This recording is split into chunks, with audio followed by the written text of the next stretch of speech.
surely it was through. But since when has impossible ever stopped you?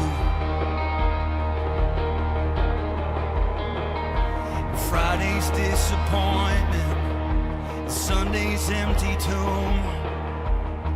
Since when has impossible ever stopped you? This is the sound of dry bones rattling. This is the praise, make a dead man walk again. Open the grave, I'm coming out. I'm gonna live again. This is the sound of dry bones rattling.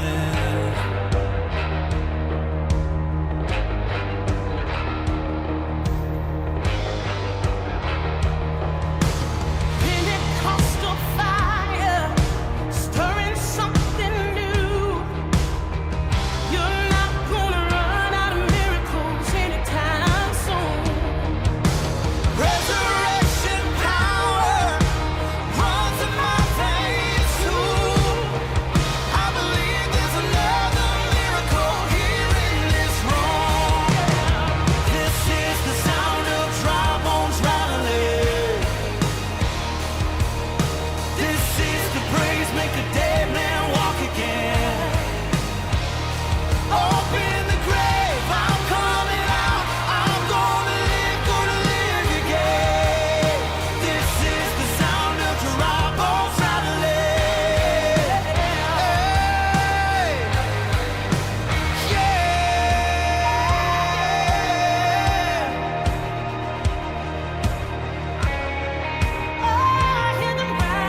Hey, welcome to Kamloops Alliance Church. My name is Chris, one of the pastors here. Really glad that you are here joining us online. If you are new, you've somehow got this link. You can't believe you're watching church in the comfort of your own home. We're really glad that you're here. We just would love to connect with you. There's a number on the bottom of your screen. You can text new to that. We'll just reach out and say, hey, for coming, here is a gift card to grab some coffee on us. Also, we want to, in every way that we possibly can, create some warmth and connection and community online. So we are looking for some online hosts just to kind of be a part of the chat and to put links on when we reference things. And so if you want to do that, go to the serve page on our website, kamloopsalliance.com/serve. You know, one of our desires, again, this is a reminder for you if you are part of our community, if you're new, one of our desires is to be a praying church. We just want to saturate everything that we do in prayer. And so we do that. One of the ways that we do that is through Revive. It's a monthly prayer and worship night. We let our hair down. We sing more songs. We pray more prayers. We pray for each other, our church, our community, our world. And man, does our world need prayer. And so that's happening February 20th from 6:30 to 8 o'clock in the Ministry Center. One of our hearts as a church is to know Jesus and to make him known. One of the ways that we're making him known right now is really intentionally loving, reaching out, befriending, acknowledging, being educated on our Indigenous friends and neighbors. And so we have Norm McCollum on our team. He is an Indigenous elder with the Woodland Cree Nation, and he is helping us to think strategically about how to do that. And so one of the ways that we're doing that, hopefully coming up here, is February 27th. The event is called Keeping the Circle Strong. And this is an event for Indigenous people by Indigenous people. You know, one of the things that we feel compelled to do as a committee is to really reach out to Indigenous people who are Christians already, to gather them, to encourage them, to build a sense of community with them. And so that's what this event is all about. We want to create a safe place where Indigenous people can connect, encourage, pray, and talking about the meaningful ways of creating community amongst those people who follow Jesus and are Indigenous. So this event's going to start with a circle gathering, which is a part of Indigenous culture. And around that gathering, there's going to be talk about faith and church and Jesus and how do we do this together. There's going to be a meal after that, facilitated and being catered by Kukuli Cafe. So if you are Indigenous, you're a believer in Jesus, please come. If you know others who follow Jesus and are Indigenous, would you welcome them? Our desire is, again, to connect and bring community to you and your friends. So you can go register for that online at kamloops.com/events. Baptism, an outward expression of an inward reality. We're so pumped to do an in-person baptism service March 19th and 20th. If you've never been baptized, consider yourself a follower of Jesus. Man, what's holding you back? This is for you. And so go on to our website, kamloops.com/baptism to do that. Hey, giving is a huge part of our apprenticeship to Jesus, practicing generosity in obedience to him, number one, and also partnering with the local church here at KAC. So we would invite you to partner with us. Go to our website, Church Center app to do that. Also, January monthly church update from our executive pastor, Tim Hugenboom, is available on our website on the resources page, and he just kind of gives you a behind-the-scenes look about all that's going on in our effort to communicate with you very, very well. So the last thing is we just launched another podcast this week with Tony Schneer, a family therapist in communication. And so you can check that out anywhere you get podcasts. Hey, again, I'm glad you're here. Now let's worship together.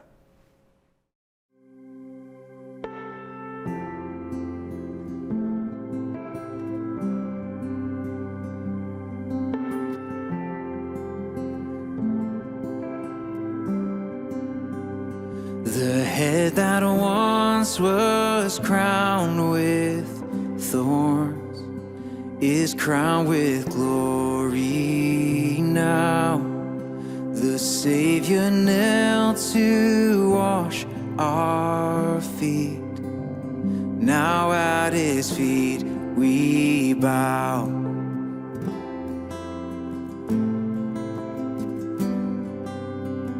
The one who wore our sin and shame, now robed in majesty,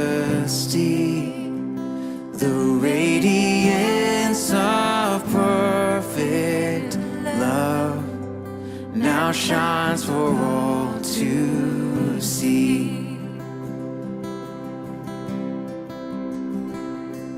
'Cause your name is victory. All praise will rise to Christ our King. Your name is victory. All praise will rise to Christ our King.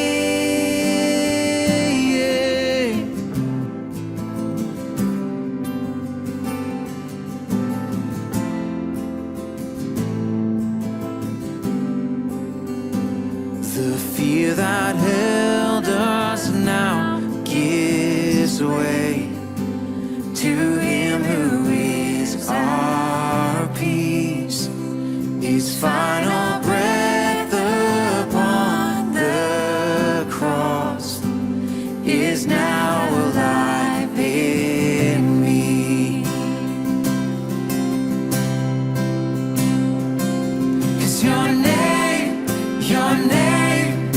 is victory.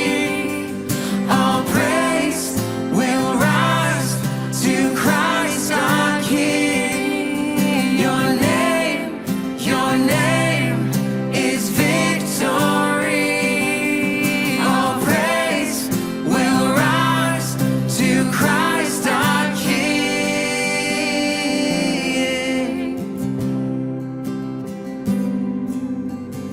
Every praise will rise to you.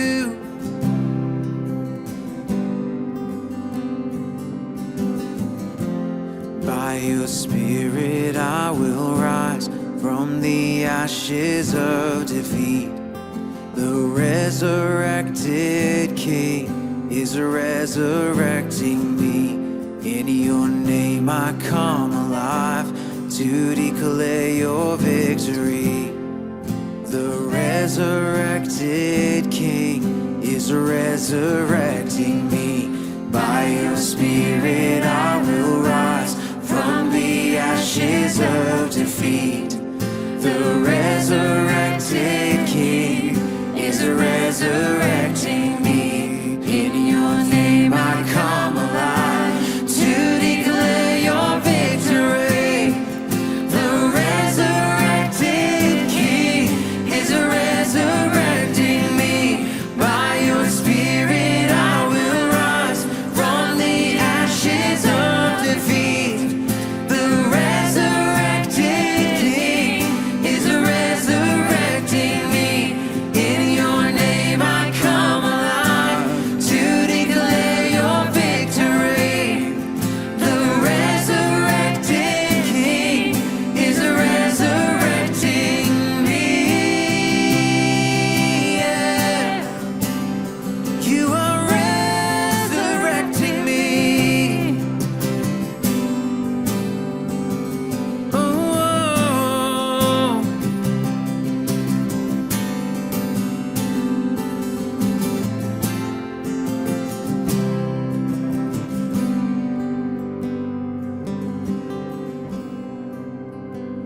The tomb where soldiers watched in vain was borrowed for 3 days. His body there would not remain, for our God has robbed the grave. Our God has robbed the grave. Oh yes, you did. We praise your name, your name, your name is victory. All praise will rise to Christ our King. Your name is victory. All praise will rise to Christ our King. By your Spirit I will rise from the ashes of defeat. The resurrected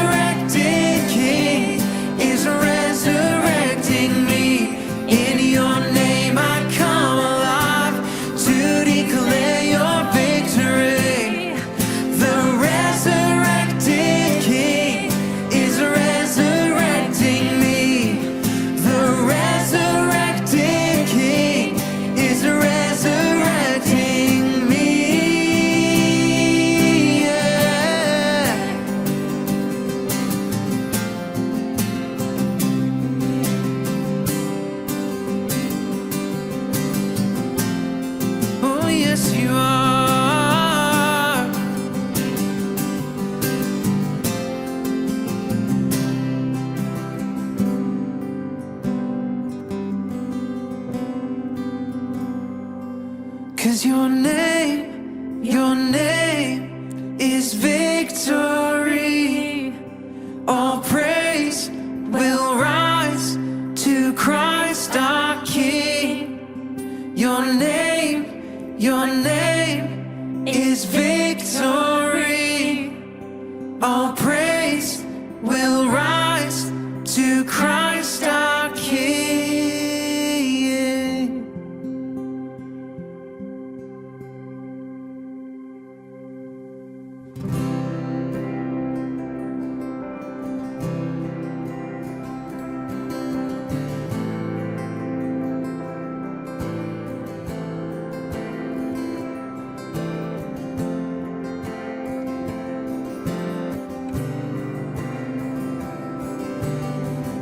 Our hope is built on nothing less than Jesus' blood and righteousness. I dare not trust the sweetest frame, but wholly trust in Jesus' name. Christ alone, cornerstone, the weak made strong, in a Savior's love through the storm. He is Lord, the Lord of all.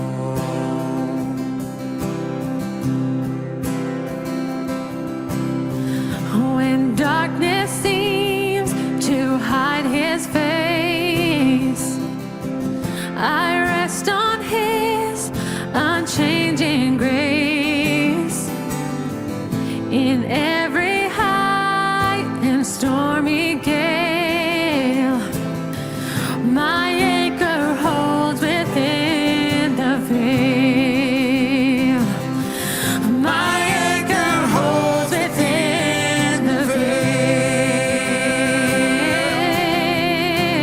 Christ alone, cornerstone, the weak made strong, in the Savior's love through the storm.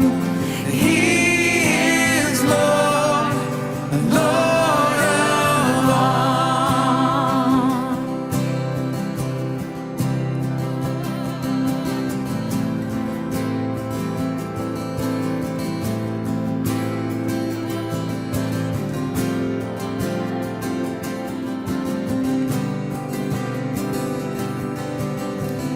When he shall come with trumpet sound,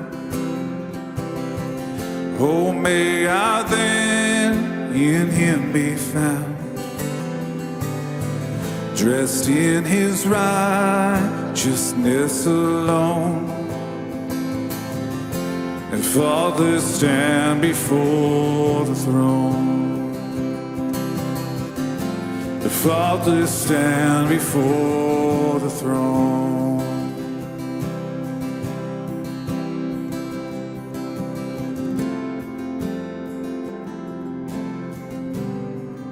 You are from this God.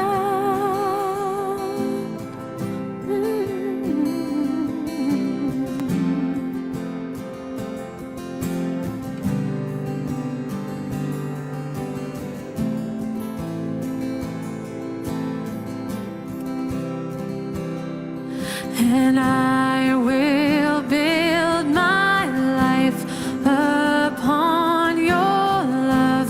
It is a firm foundation, and I will put my trust in you alone, and I will not be shaken. I will build my life upon your love.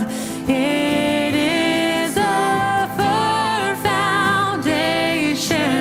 I will put my trust in you alone, and I will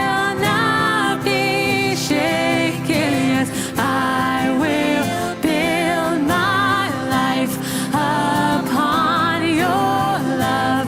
It is a firm foundation. I will put my trust in you alone, and I will not be shaken. Cornerstone,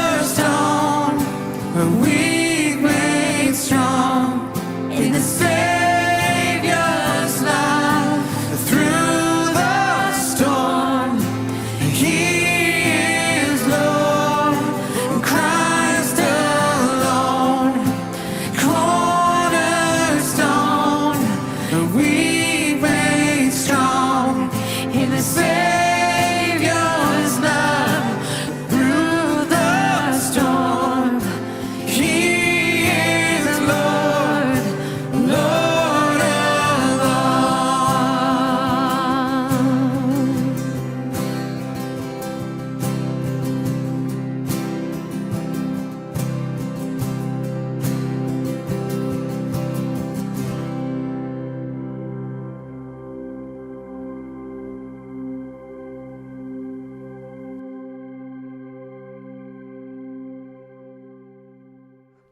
Hey church, welcome. Glad that you're here. My name is Chris, lead pastor here at the church. We're continuing our series in Relatable, exploring God's good design for relationships. And so again, if you're new, if you're checking this out, you just clicked online and you are here, explore with us as we dig in again. So just a few housekeeping items. Where are we going? So last weekend was expressing love. This weekend is expressing anger. And so we're kind of looking at this series in couplets. So we're doing the communication stuff. Next week and the week after we're talking about sex. The first week we're going to talk about the vision of sex and marriage. Then we're going to talk about the realities of sex and marriage. And so just FYI for you parents, that we're going to go there. We're going to be tasteful, of course, but we just want to set you up for success so that you are aware of what's going on.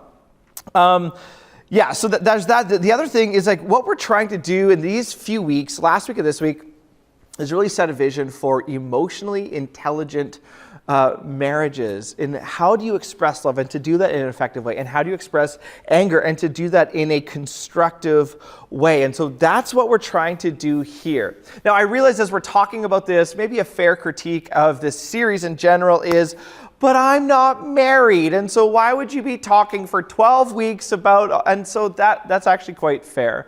I think what I would just remind us of is we did talk about singleness and celibacy and friendship in the family of God for the first 2 weeks. We really wanted to include those who aren't married and to address your world, your situation, your hurts, your hang-ups, all of that sort of stuff. So we did try, and I think what I would also say is I believe that these principles, especially these last few weeks of expressing love and expressing anger, this is so applicable for every single relationship that you're in. So keep that in mind. Translate this to you. I'll talk broadly and narrowly, broadly to everybody and narrowly to marriages as we go through. So thank you for your grace as we do that. You know, for those of you who have been married for any length of time, we kind of look back and see the beginning of our marriage as like the honeymoon, right? Oh, everything is great. The person looks good and smells good, and we just can't believe that they're ours. And this person is the greatest gift I've ever had. And you know what? All that stuff is good, and all that stuff is true. I don't want to be disparaging against that. But if you've been married for any length of time, you realize, wait a second, this person is imperfect, and there's a lot of anger and frustration and mixed expectations, and the reality sets in that this person is very human. So there's a viral article in the New York Times in 2016.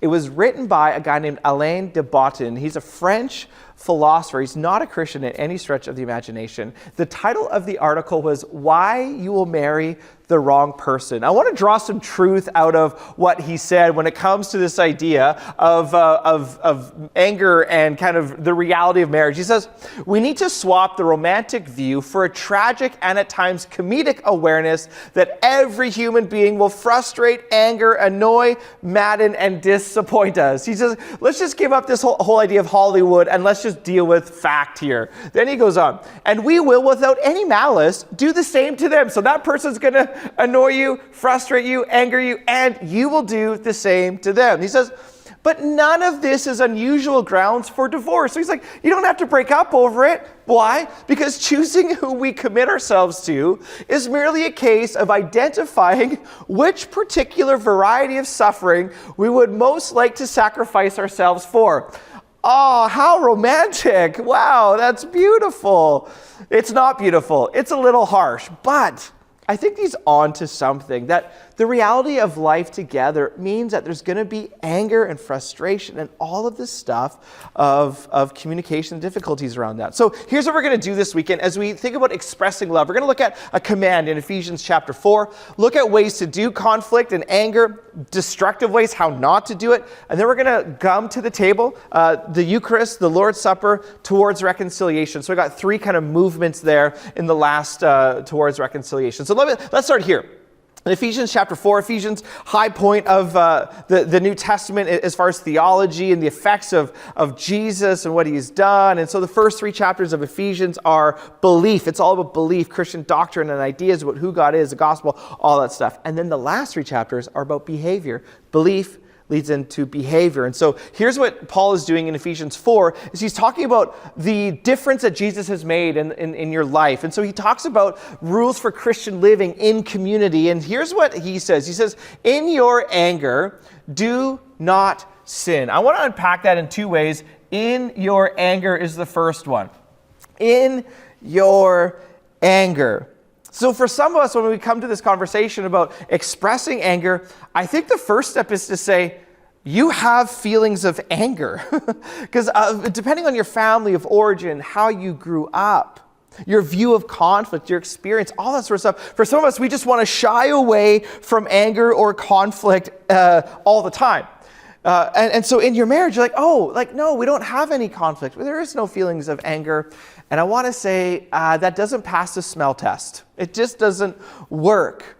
When you get two people together, there's going to be feelings of frustration and disappointment and anger. It is normal. I think that's so important. It's normal in our anger, in relationships with all people and in our marriages, that there are feelings of anger. And so if you say, there is no anger, there is no conflict, we're good, it doesn't pass the smell test, here's a few things that could be up. Number one is maybe you just haven't been married long enough. You're still in the honeymoon where that person smells nice all the time and does their hair nice all the time. Maybe you just haven't been married long enough. Maybe you just don't know each other very well.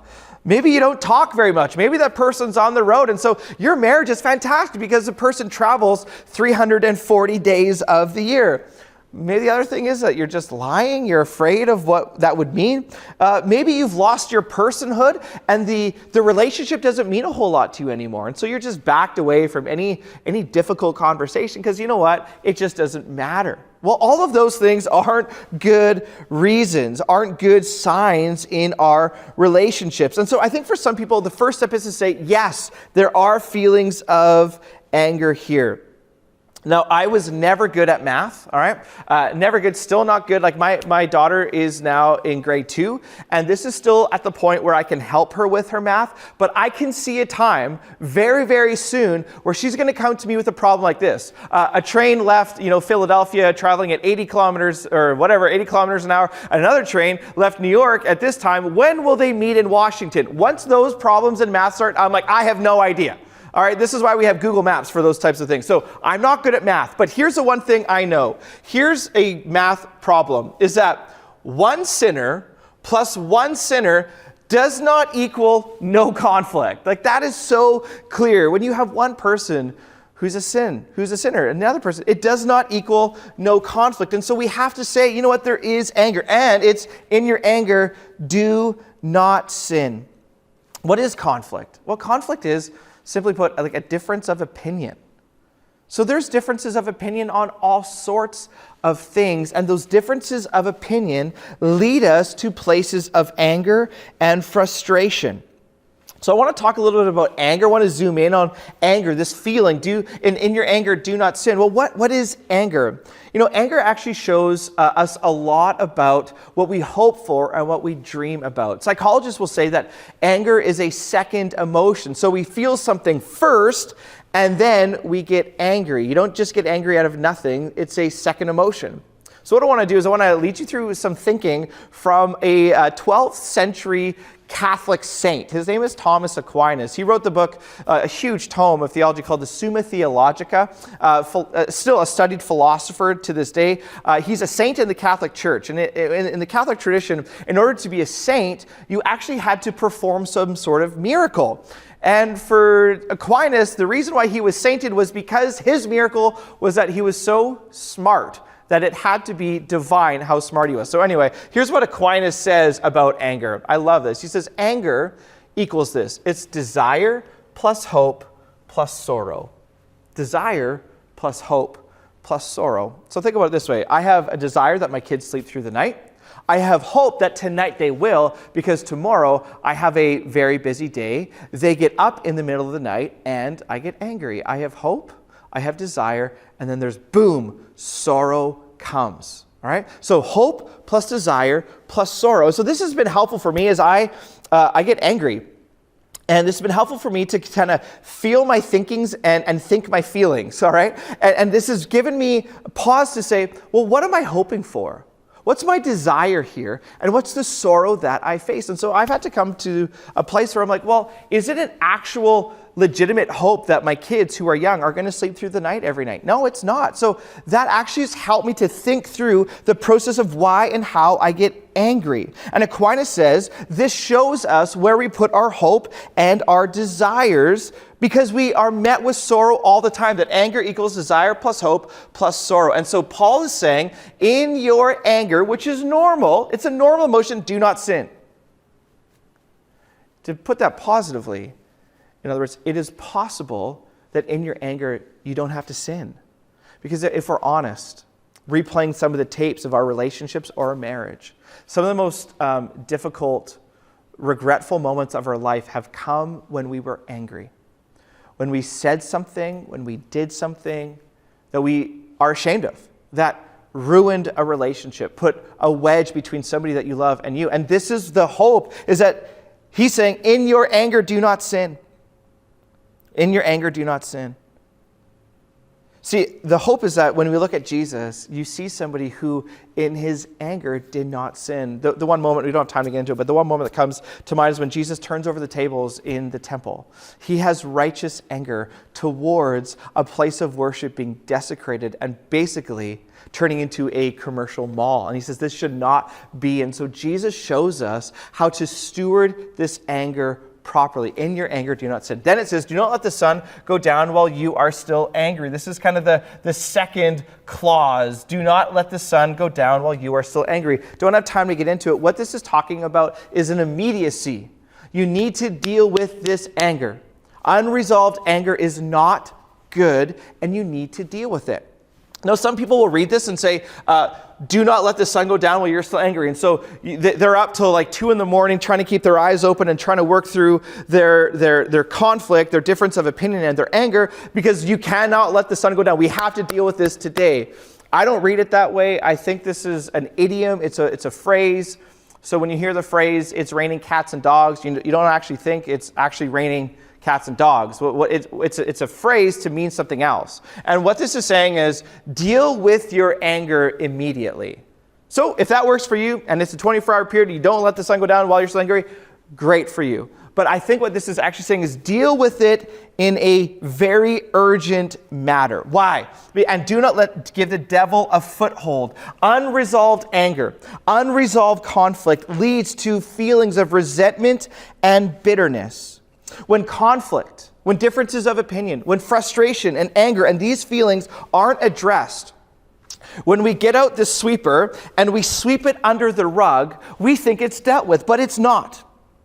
And when truth is not involved in a relationship, it will inevitably go shallow because you're not working through these things. And so don't get the devil a foothold in your key relationships. Deal with it. That's what Paul is saying. Okay. Now, what I want to do is I want to lead you through some ways constructively that you can express your anger in the midst of conflict. All right? I offer these based on different thinkers that I've been reading and even in my own experience. The first one I want to lead you through is to fight as friends. This is really getting at, how are you viewing this other person? Are they an enemy or are they your friend? And so if this is your spouse in your marriage, are they your spouse, your partner for life, one whom you've covenanted with, or are they your enemy? If you think about this, maybe your neighbor or maybe your grandkid or whoever that is, how do you view them? And so oftentimes, the first way that we think in conflict is that this is me right here, and this is the other person over there, and my job is to make them wrong, all right? So I lob verbal grenades, this person does the same, and this is how we view the conflict, all right? This is the dividing line. To fight as friends is to actually think differently about this. It's actually, this is the issue. There's nobody on that side. I'm here. This person is here, and instead of attacking each other, you work together as teammates on the same team. This is when you fight as friends. Are you enemies or are you friends? And so when you fight as friends, you approach conflict and anger and frustration differently. Because if this is you, you adopt a ministry mindset. When something comes up, you want to bring it up because you want to let them know the impact on you. That you want your relationship to get better. You want them and you to grow into Christ's likeness. That's what ministry mindset is. I want to bring this up so that we would be closer, that our marriage or this relationship would honor God, that we would live at peace with one another. And so that's why I'm bringing this up. When you don't have a ministry mindset, you bring things up to pay them back, to prove that you're right, and to make them back away from their position. You want to let this person know how wrong they are and why. But in this way, you're saying, you know what? Here's why I think this matters and why we need to deal with it. When you fight as friends, you have to ask yourself, what is the goal of this communication that I have in this moment? The second way that you fight as friends is you make it safe for this person who you are in relationship with to criticize, to bring things up. If there is not a healthy environment to bring up anger, to bring up conflict, a relationship will get stale and shallow. So both people in that relationship need to make it safe in order to do so. Oftentimes in relationships, what ends up happening is an issue gets brought up. This needs to be talked about. And then the other person does two things. They either fight or they flight. They either get their boxing mitts on to go at it, or they put on wings and they want to fly away. And both are unhealthy if you want to do conflict and anger constructively. Because if there isn't a safe place to bring something up and the other person just says, oh yeah, let's go. Well, man, nobody wants to bring something up, and so issues don't get addressed. But it's equally as damaging for the flight. When an issue gets brought up and the person says, I'm so sorry, I'm so wrong, I'm the worst person in the world. And they fly away from the problem, wanting to own it too quickly, maybe out of a sense of being more spiritual. Oh, I am so sorry, I'm the worst person in the world, you deserve better. Both fighting and flighting are not good, productive environments for conflict and anger to be worked through. And when you fight as friends, not as enemies, this is the environment that happens. So that's the first one. Second one is attack the problem, not the person. A problem is brought up, a situation, a difference of opinion, and it's you're thoughtless. How dare you? Those types of things. But that's attacking the person and not the problem. Attacking the problem says, hey, we have something here. There's a problem. Can we take this problem, put it on the table, and both try to solve it in order that our relationship would flourish? If all we do is attack the person, what ends up happening is we just level up the attack. Right? We level up, oh yeah, well you did, well you don't know, and what about this? No. When we attack the problem and not the person, it creates a great way to do this. And so some of you need to pause this and screenshot this template, all right, as you're working through these situations. Here's how I think this can work. As I see it, you are doing this. Fill in the blank. It is affecting me like this. I'm feeling nervous or unappreciated, right? I wish you would do this instead. Can you just say nicer things to me instead of being so critical right off the bat? I'd really appreciate just maybe some affirmation before the criticism, right? I wish you would do this, but I need to find out whether I'm missing something. Tell me, do I have this right or not? Do you hear that? It's way different than saying, you did, how dare you, you messed up again. And when you're attacking the problem, you're saying, here's the problem, here's how I'm experiencing it, here's how I think it should be solved. Am I getting that right? And you're inquisitive and curious and humble, and this is attacking the problem and not the person. Folks, if you were to start doing this in your key relationships and your marriage, man, things would be different, all right? Now, next, speak the truth in love. I need to zoom through this one. Sometimes when we get married, depending on your family of origin and that sort of stuff, it's like, oh, we don't want conflict. This is not good to have any sort of conflict. And so we need to be on the same page all the time. But you've forgotten that one of the purposes of marriage is that it would refine your character so that you would become more Christ-like. Jesus' ministry to us in John 1:14, he's full of grace and he's full of truth. And both matter. If all you have is grace in your marriage, if all you have is overwhelming, everything is positive all the time, sometimes truth is not involved, and therefore no change happens in the other person. My friends, one of my key roles when I said yes to marrying Krista is to help her prepare to meet Jesus.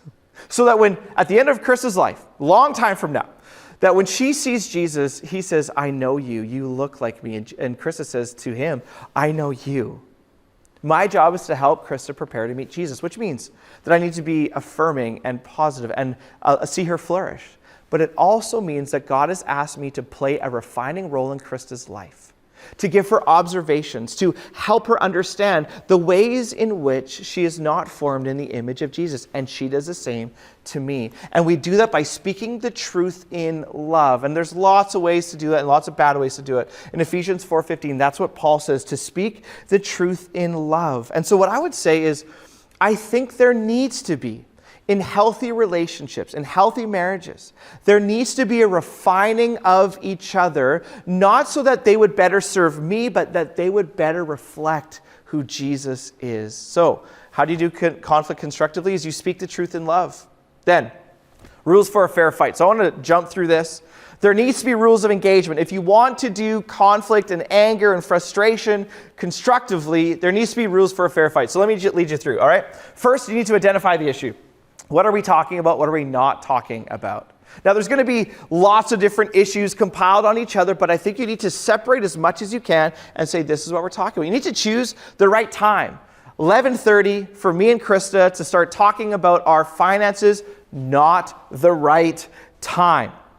All right? There's even rules. We don't talk about this after this time. Also, when you choose the right time, we're thinking there about the processing speeds of different people.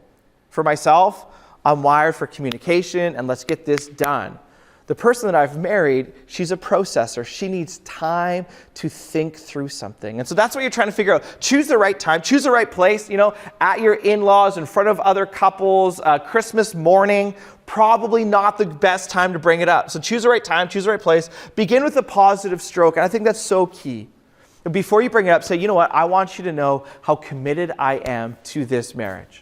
I want you to know how much I love you, how much I see God at work in your life, that you begin with a positive stroke, not in a contrite way, but in a very thoughtful way. You begin by saying how committed you are. Then stick to the issue, all right? Don't throw out a red herring. Well, what about this? Stick to the issue. Attack that problem, not the person. Do not bring up the past. If things have been forgiven, they need to stay there, which is hard. What about 5, 10, 3 months ago, whatever it was? If things have been forgiven, it needs to stay there. Don't bring up the past. Don't hit below the belt. We all have issues, histories, experiences, traumas that trigger us. And in conflict situations, do not hit below the belt on those things. Especially when it comes to things like physical appearance or weight or things that we know would absolutely devastate the person that we are talking to. Do not hit below the belt. The other one is take the other seriously. No ridiculing, no humor, sarcastic laughter, that sort of stuff. Express anger non-abusively. Do these things that I'm leading you through right now. Don't play games. Well, you always do that. Well, you never do that. Always and never are not good words in any type of relationship, because the truth is they probably don't always say always, and they never always say no, never, never. You know what I'm saying? This is probably not true. And so these are games that we play. Other games are saying, well, I can never do anything right. Well, that's not actually a helpful way to work through the issue. Don't be passively aggressive. Indirect communication, silent treatment, forgetting or ignoring their existence. This is not helpful when we try to get into these situations. Avoid asking for explanations. What's wrong with you? Man, I don't know what's wrong with me. It's not helpful of behavior. Avoid labeling or name calling. This is obvious, but sometimes in the heat of the moment, we don't get it. Avoid labeling or name calling. Well, you're just like your mother. Right? No, that's not helpful. Well, of course you would do that because, right? Not helpful. You know the song that we learned on the playground, sticks and stones may break my bones, but words will never hurt me. It's absolutely wrong. Words hurt. So in these moments with the people that you love, rules for a fair fight, avoid labeling or name calling, and avoid triangles, not helpful. Yeah, well, I'm not the only one who thinks this. There's also this person and this person and this person. What you've done is you've triangled now the problem, and the person who's receiving that will no longer receive. Rules for a fair fight. How else do you do conflict well? Anger well, constructive conflict well? Get outside help. Sometimes you absolutely need to ask for other people's opinion. This is a life group. This is a marriage mentor. This is a therapist. This is asking people, hey, we're stuck. We can't get out of this, and we need some outside help. Somebody who's objective and loving enough to tell us the truth, to help us through this. And in an effort, and in transparency, in an effort to kind of tear down any walls that may be hindering you from asking for outside help, I want to let you know that my wife and I right now are going through couples therapy. Somebody local here, they're helping us work through some patterns of communication that we're stuck in. We've been married for 12 years. Our marriage is not in crisis in any way, but it can be better. And our commitment to each other is to say, you know what? We need to work on this. So I just want to say that to hopefully tear down any walls that may be hindering you from asking for outside help. It's been enormously helpful for my wife and I. So get outside help. Okay, now, destructive conflict. That's the positive. This is the negative. What I want to do is I'm drawing on some work here from John Gottman again.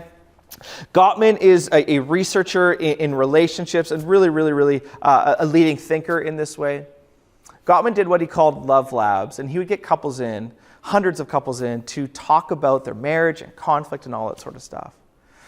What he did as a researcher is he saw and traced out the communication patterns that led to divorce.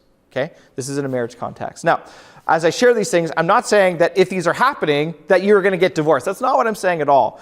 It's the tone, the frequency, the ability to change, which will help these tendencies get better. So I'm not saying at all that this is what it leads to.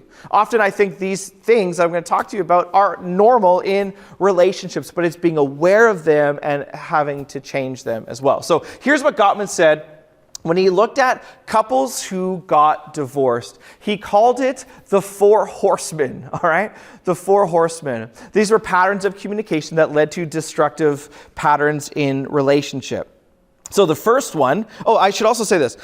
These also aren't linear, right? Sometimes we think it's like, okay, well, this happens and this happens and this happens. Gottman says, no. That these first 3 things, criticism, contempt, and defensiveness, is like a baton that's passed in communication, in conversations, okay? And if those 3 things don't change or get better, what ends up happening is the last one ends up happening, that's stonewalling. So think of this as baton passing, not linear. So let me just lead you through it. When we get into differences of opinion, when we feel feelings of anger or frustration or disappointment, here's what comes most naturally to us. The first thing is that we criticize. This is attacking someone's personality and character. What Gottman says is that there's a difference between a complaint and a criticism. A complaint sounds like this: hey, there's no gas in the car. I'm upset that you didn't fill it up like you said you would. Could you please deal with that tomorrow? That's just a complaint. Normal, right? Criticism sounds like this: why can't you remember anything? I told you 1,000 times to fill up the tank and you didn't. You're always so careless. And when complaints turn into criticism, and our criticism is a normal pattern of behavior and communication in times of differences of opinion, Gottman says that will disintegrate the intimacy, trust, and safety of that relationship, and in this case, marriage. So criticism is normal, but again, it's the frequency of the pattern that is scary. Now, criticism, Gottman says, leads to contempt, as he did this research. Contempt is an intent to insult or abuse. It's a sense of being superior over somebody else, right? Oh my goodness, again, you can't figure that out. What's wrong with you, right? That's contempt. Criticism leads to contempt. This is the second horseman. It's a form of disrespect. It conveys disgust at the other person. It's name-calling, eye-rolling, it's mocking, it's hostile humor. Well, I guess I've seen that before. You know where I saw that? I saw that in your dad. Boom! Right? Whatever happens in those comments is destructive. I think it's a sense of pride. And I think it's a sense of, I am better than this person. If only they could be more like me, this wouldn't be a problem. Contempt sounds like this: you forgot to load the dishwasher again. You are so lazy, right? It's contempt. It's seething anger. This is what happens after long, simmering thoughts, after unresolved conflict. That after the criticism piles up, the complaint is not dealt with, contempt will start to seep into the relationship, which leads to the third horseman. Remember, the baton passing. So this is all happening in one conversation, Gottman says. Defensiveness is this: it's victimizing yourself to ward off an attack and reverse the blame. It's not my fault we're going to be late. It's your fault since you always get dressed at the last second. Right? It's attacking the person and not the problem. I've said this to you before, but we all have an inner lawyer. I have one. I employ him.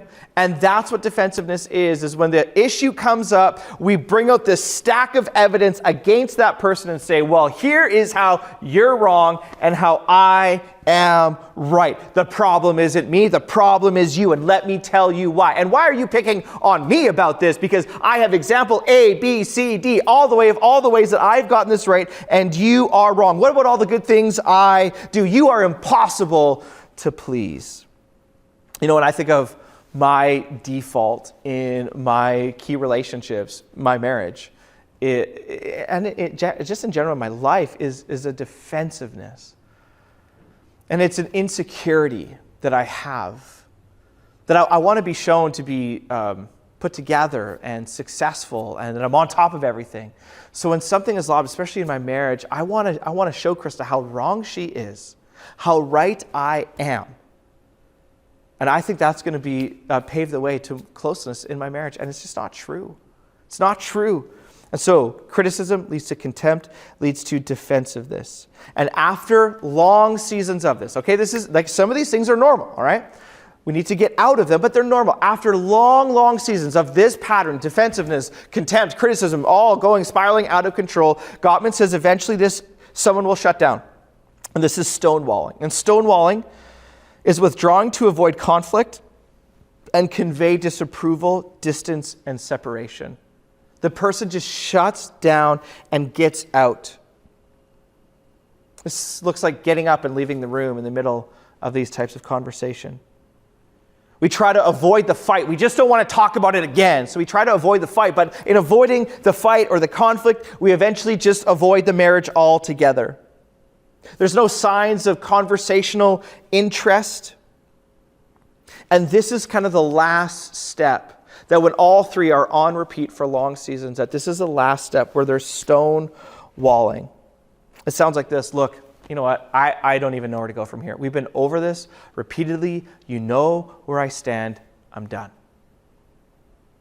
That's stonewalling in relationships and in your marriage. So what I want to say, so when you look at those things, that defines you.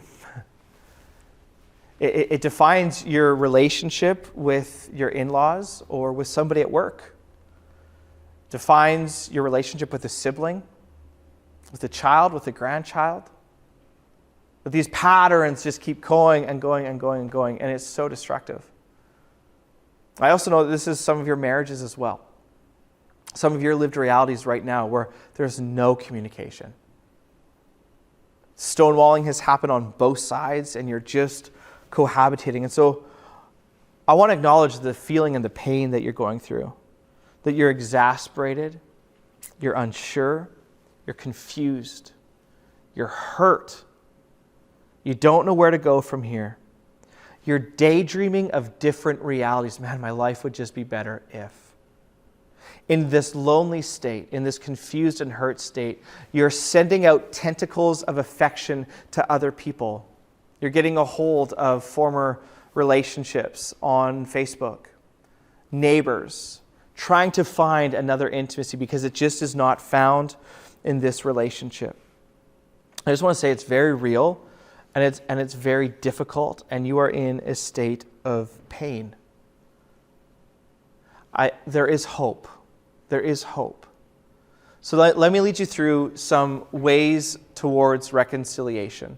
I have 3 movements here through 2 different texts. Then we'll go to communion. The first movement is this. Start with you. Start with you and Jesus.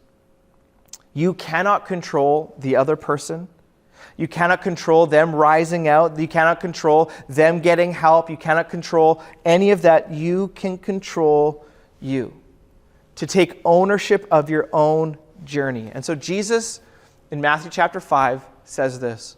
Why do you look at the speck of sawdust in your brother's eye and pay no attention to the plank in your own eye? Why do you do that? See what he's saying?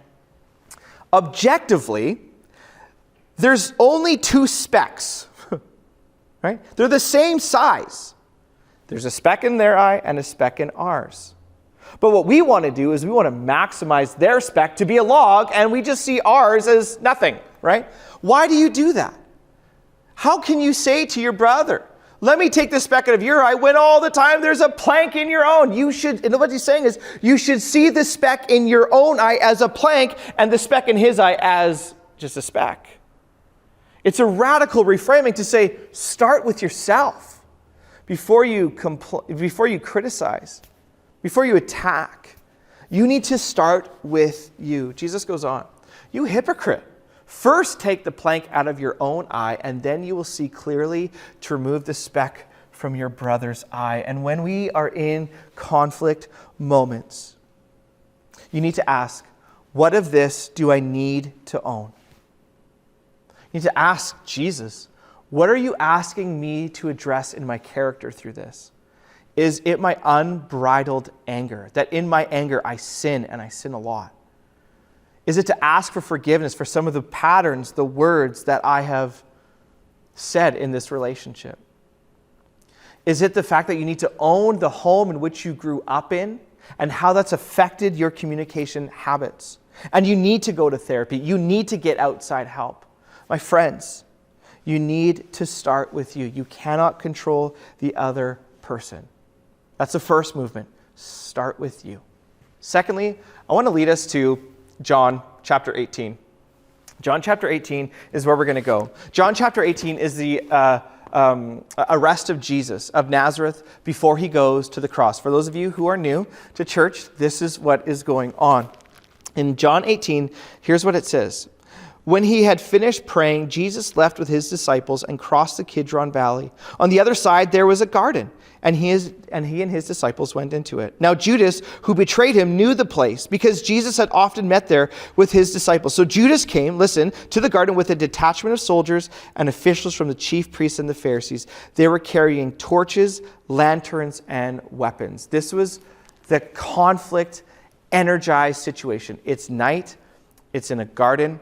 Judas, who betrays Jesus, comes with soldiers and with chief priests. They have weapons. They have lanterns. This is a highly energized conflict situation. Here's the interaction. Jesus, knowing all that was going to happen to him, went out and asked them, "Who is it that you want?" "Jesus of Nazareth," they replied. "I am he," Jesus said. And Judas the traitor was standing there with them. When Jesus said, "I am he," they drew back and they fell to the ground. Again he asked them, "Who is it you want?" "Jesus of Nazareth," they said. Jesus answered, "I told you that I am he. If you are looking for me, then let these men go." He's talking about his disciples who are now under arrest by these guards. This happened so that the words he had spoken would be fulfilled. "I have not lost one of those who you gave me." Jesus, in the midst of this conflict, in the midst of betrayal from Judas, in the midst of the weapons that are drawn, he doesn't react in anger. What does he do? He gives himself to them. "I am Jesus of Nazareth. You've come for me." He doesn't run from this moment. Why? Because in the face of human betrayal, in the face of humanity approaching God to murder him, Jesus gives of himself. He knows that in order to solve the anger of the human heart, the betrayal, the brokenness, the strife, the contempt, the criticism, that he needs to die so that the human heart could be forgiven and rewired. And Jesus here in this moment gives himself over to Judas, over to these people who came at him with weapons. And he also allows his disciples to go. He says, "Let them go." Those, his disciples, Judas, these soldiers are the ones who should die. But Jesus here gives himself. And it's through his sacrificial giving of himself that peace is given to you. That as you start with yourself, as you look at the plank in your own eye, that leads us to Jesus to say, "I need to be forgiven. I need to be rewired. I need to become a new creation." Because these patterns, these words, this situation needs to change. The second movement, as we think about ourselves, the second movement is to come to Jesus and ask him for peace as he has given himself for you and your anger and your destructive patterns of communication in sacrificial love. That's the second movement. The third one comes here in verse 10. Then Simon Peter, who had a sword, drew it and struck the high priest's servant, cutting off his ear. John says the servant's name was Malchus. Jesus commanded Peter, "Put your sword away. Shall I not drink the cup the Father has given me?" In Luke's account of this, it says that Jesus goes and heals the soldier's ear. Simon Peter, in an act of aggression, cuts the ear of one of the soldier's ears off. He lashes out in anger and defensiveness. He thinks the way to get out of this situation is not in self-giving love, but rather in aggression and violence. And Jesus here condemns Peter's act of violence and heals his ear. And Jesus, here's the hope, the third movement, is that Jesus can restore what has been lost. He can restore what has happened because of that act of aggression. The first movement is start with you. The second one is, as you start with you, come to Jesus. Ask for forgiveness. Ask that he would give you a new set of eyes, that you would become a new creation. And the third movement is this, is that Jesus can heal. He can come alongside you and the other person that you are in conflict with and bring reconciliation and healing as he did to the ear of Malchus. So we come now to the bread and the cup. Jesus, on the night he was betrayed, he took bread and when he had given thanks, he broke it and he said, "This is my body for you. Do this in remembrance of me." Then he took the cup and said, "This is the blood I have poured out for you. Do this in remembrance of me." These are the words of institution for you as you come to the table this weekend in your living room with the people that you love but have conflict with. And the way forward is to commit yourself to the road of humility with Jesus moving forward. So Lord, I pray that this would be helpful. I also pray for courage, that people would come to you, would confess, would repent, would go to others in humility and ask for their forgiveness.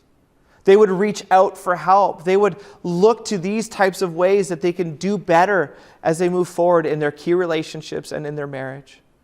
So Jesus, I just know a healthy church has healthy relationships and healthy marriages. Do this, Lord, for our sake and for the sake of our church in our city. In your name I pray. Amen. Hey, thank you so much. We'll see you next week. Bye-bye.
just a flame.